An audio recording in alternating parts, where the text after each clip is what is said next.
அன்பார்ந்த பிரியோ டிவி நேயர்களே, நான் உங்கள் அன்பு ஜோதிடர் பரத்ராஜ் பேசுகின்றேன். அன்பார்ந்த மேஷராசி நேயர்களே, மேஷராசி நேயர்களுக்கு இந்த நாளிலே எடுத்த காரியத்திலே வெற்றி, முயற்சிகள் சிறப்பாய் அமையப்பெறுகிறது. செவ்வாய் பகவானுடைய பல்வேறு விதமான ஆதாயங்கள், வெற்றிகரமான விஷயங்கள், ராசிக்கு 9ஆம் இடத்திலே அமையப்பெறக்கூடிய சந்திரனுடைய லாபங்கள் போன்றவற்றெல்லாம் சிறப்பாய் அமையப்பெறுகிறது. ராசிநாதன் 6ஆம் இடத்திலே சஞ்சரித்து பல்வேறு விதமான லாபங்களையும் வெற்றிகரமான விஷயங்களையும் தருகிறார். உங்களுக்கு எதிர்பார்த்த பணவரவு, தனவரவு, ஆதாயங்கள், உடலிலே நல்ல ஆரோக்கியமான விஷயங்கள் ஏற்படுகிறது. சிலருக்கு இன்று முதுகு சம்பந்தப்பட்ட பிரச்சனைகள் வரலாம், எனவே கவனமாக இருப்பது மிகவும் சிறப்பு. அன்பார்ந்த ரிஷபராசி நேயர்களே, ரிஷபராசி நேயர்களுக்கு இன்று சந்திராஷ்டமம் அனுஷ்டிக்கப்படுகிறது, எனவே சற்று கவனமாக இருங்கள். எந்த ஒரு விஷயத்தையும் நீங்கள் உற்றார் உணவுடைய ஆலோசனை பேரில் எடுக்கும்போது உங்களுக்கு சிறப்பாக அமையப்படுகிறது. பொன்பொருள் ஆடை ஆபரணங்கள் சேரும். இந்த நாளிலே எந்த ஒரு விஷயத்தையும் சிந்தித்து செயல்படுங்கள். இன்று உங்களுக்கு சந்திராஷ்டமம் என்பதால் சில நேரங்களிலே கவனமாக இருப்பது மிக மிக சிறப்பு. அன்பார்ந்த மிதுன ராசி நேயர்களே, மிதுன ராசி நேயர்களுக்கு எதிர்பார்த்த பணவரவுகள், தனவரவுகள் ஆதாயமாக அமையப்பெறும். வெற்றிகரமான விஷயங்கள் உங்களுக்கு இன்பமாக சேரக்கூடிய சில அமைப்புகளை ஏற்படுத்தி தருகிறது. பொன்பொருள் ஆடை ஆபரணங்கள் சிறப்பாக அமைப்பெறக்கூடிய நாள் இன்று. புதனும் சூரியனும் இணை பெற்றிருந்தாலும் இந்த மாதத்திலே உங்களுக்கு நிறைய விஷயங்கள் சிறப்பாய் அமையப்பெறும். கடகராசி நேயர்களே, கடகராசி நேயர்களுக்கு சுக்கிரனும் குருவும் இணை பெற்றிருந்தாலும் சந்திர பகவான் உங்களுக்கு ராசிக்கு 6லே வருகிறார். சற்று கவனமாக இருப்பது மிகவும் சிறப்பு. ஏனெனில் சில நேரங்களிலே உங்களுக்கு உடல்நிலை பாதிப்புகள் ஏற்படலாம். சில நேரங்களிலே உங்களுக்கு கடன் பிரச்சனைகளே வரக்கூடிய நிலைகள் இருப்பதால் சற்று கவனமாக இருங்கள். தேவையில்லாத விஷயத்திற்கு கடன் வாங்குவதை தவிர்த்து கொள்ளுங்கள். உங்கள் தேவைக்கான பணத்தை சேர்த்து சேமித்து சிறுசேமிப்பு வைப்பது மிக மிக சிறப்பாய் அமையப்படுகிறது. கன்னிராசி நேயர்களே, கன்னிராசி நேயர்களுக்கு நல்ல முன்னேற்றமான விஷயங்கள், வெற்றிகரமான விஷயங்கள் இன்பமாய் அமையப்பெறும். தொழிலே நல்ல விஷயங்கள் ஏற்படுகிறது. ஆடை ஆபரணங்கள், பொன்பொருள் அதிகரிக்கும். தொழில் முன்னேற்றமாக அடையும். எந்த ஒரு விஷயத்தையும் சிறப்பாய் அமையப்பெறக்கூடிய நீங்கள் தொழிலே நல்ல விஷயமாக அமையப்பெறுகிறது. ராசி மண்டலத்திலேயே சில விஷயங்கள் எல்லாம் உங்களுக்கு இன்பமாக அமையப்பெற்றாலும் சில நேரங்களிலே உற்றாருடைய ஆலோசனையை கேட்டு நடப்பது மிகவும் சிறப்பு.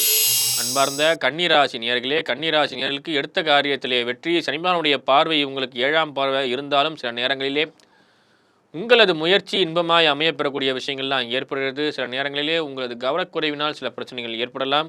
சில விஷயங்களிலே தீர்மானங்கள் நிறைவேற்றும் போது சற்று கவனமாக அதை நீங்கள் பார்த்துக்கொள்வது நல்லபடியாக அமையப்பெறுகிறது. தொழிலாளர் ஒற்றுமை உங்களுக்கு சிறப்பாய் அமையப்பெறும். யூனியன் சம்பந்தப்படத்தில் இருக்கக்கூடியவர்களுக்கு நல்ல வெற்றிகள், ஆதாயங்கள், கூட்ட அமைப்பு அந்த மாதிரியான விஷயங்கள்லாம் நீங்கள் ஈடுபடும் போது முதல்நிலை பெறக்கூடிய உங்களுக்கு நல்ல அரிய வாய்ப்புகள் உள்ளன. அன்பார்ந்த துளாராசி நேயர்களே, துளாராசி நேயர்களுக்கு உங்கள் ராசிநாதன் பல்வேறு யோகங்களை தள்ளியுள்ளார். அதே மாதிரி நீங்கள் எதிர்பார்த்த விஷயங்கள் எல்லாம் சிறப்பாய் அமையும். சிலருக்கு பூமி சம்பந்தப்பட்ட லாபங்கள், ஆதாயங்கள், வீடு அமைப்பு, ஹவுசிங் லோன் போன்றவற்ற விஷயங்கள்லாம் கிடைக்கிறதுக்கு வாய்ப்பு உண்டு. உரிய முயற்சி எடுக்கும்போது நல்ல லாபங்களை பெறலாம். விருச்சிகராசி நேயர்களே, விருச்சிகராசி நேயர்களுக்கு எதிர்பார்த்த பணவரவு, தனவரவுகள், வெற்றிகரமான விஷயங்கள்லாம் ஏற்படுது. சிலருக்கு நல்ல முயற்சிகரமான விஷயங்கள், ஆதாயங்கள், அதே போல பணவரவுகள், தொழிலாளர்களுடைய நல்ல லாபங்கள் வருகிறது.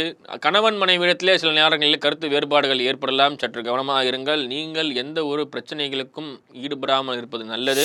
அன்பார்ந்த தனுசு ராசி நேயர்களே, தனுசு ராசி நேயர்களுக்கு இன்று நல்ல லாபங்களும், ஆதாயங்களும், வெற்றிகரமான விஷயங்களும் ஏற்படுகிறது. அதே போல இந்த நாளிலே எதிர்பார்த்த பணவரவு, தனவரவுகள், ஆதாயமான விஷயங்கள்லாம் ஏற்படுது. சொந்த வீடு வாங்கக்கூடிய அமைப்பு, ராஜ யோகங்கள் உங்களுக்கு வந்து சேரும். அதே போல தொழில் முன்னேற்றங்கள் சற்று சில இன்பமான விஷயங்களை ஏற்படுத்தி தரும். பொன்பொருள் ஆடை ஆபரணங்கள் அதிகரிக்கும். நல்ல விதமான சில சம்பத்துகள் உங்களை தேடி வரும். அன்பார்ந்த மகரராசி நேயர்களே, இந்த நாளிலே உங்களுக்கு எதிர்பார்த்த பணவரவுகள், வெற்றிகரமான விஷயங்கள் இன்பமாக அமைந்தாலும் சில நேரங்களிலே உங்களுக்கு மனக்குழப்பங்கள் ஏற்படுகிறது. எனவே அந்த மனக்குழப்பத்தை தவிர்த்து கொள்ளுங்கள். எந்த ஒரு முயற்சியும் சிறப்பாக செய்யுங்கள். எதிர்பார்த்த பணவரவுகள் வெற்றியை தரும். ராஜ்ய பரிபாலன விஷயங்கள் அமையப்பெறக்கூடிய அற்புதமான நாள் இன்று. இந்த நாளிலே எடுத்த காரியத்திலே வெற்றி. சில நேரங்களிலே உங்களுக்கு கணவன் மனைவிடத்திலே நல்ல ஒற்றுமை பாராட்டுதல், நீண்டலாக இருந்து வந்த கணவன் மனைவி பிரச்சனைகள் தீர்ந்து உடல் ஆரோக்கியம், நல்ல முன்னேற்றங்களும், மகப்பேறு பெறக்கூடிய பாக்கியங்களும் வந்து சேரும். கும்பராசி நேயர்களே, கும்பராசி நேயர்களுக்கு நல்ல முயற்சியும், ஆதாயமும், இன்பமான சூழலும் ஏற்படுகிறது. தொழிலில் நல்ல முன்னேற்றங்கள், அபிவிருத்திகள் போன்ற விஷயம்லாம் ஏற்படுது. நல்ல விதமான உங்களுக்கு லாபங்கள், ஆதாயங்கள் இருந்தாலும் சில நேரங்களிலே உங்களது கணவன் மனைவியிடையே சற்று ஒற்றுமை குறையப்படுகிறது. அதே போல சிலரால் உங்களது முயற்சிகள் தடுக்கப்படும். எதிர்பார்த்த ப்ரமோஷன் காலதாமதமாக வரக்கூடிய நிலையிலே நீங்கள் விநாயகர் வழிபாடு செய்து வந்தால் அது உங்களுக்கு கைகூடும். எல்லா முயற்சிகளையும் நீங்கள் சிறப்பாய் அமையப்பெற இறை வழிபாடோடு சேர்ந்து செய்வது உங்களுக்கு வெற்றியும் ஆதாயம் தரும். மீனராசினியர்களே, மீனராசினியர்களுக்கு பணவரவு, தனவரவுகள் வெற்றிகரமாக அமையப்பெறும். முயற்சியிலே நல்ல வெற்றிகரமான விஷயங்கள், நல்ல ஆதாயங்கள், வீண் விரயங்கள் இல்லாமல் சிலருக்கு நல்ல முயற்சிகள், கடின உழைப்பால் முன்னேறக்கூடிய அமைப்பு, ராஜயோகங்கள் வந்து சேரும். அதே போல சிலருக்கு வீடு வாங்கக்கூடிய யோகங்களும் அமையப்பெறுகிறது. நேயர்களே, இந்த 12 ராசி காலம் இன்புற்று வாழ நான் இறைவனை பிரார்த்திக்கின்றேன். நன்றி, வணக்கம்.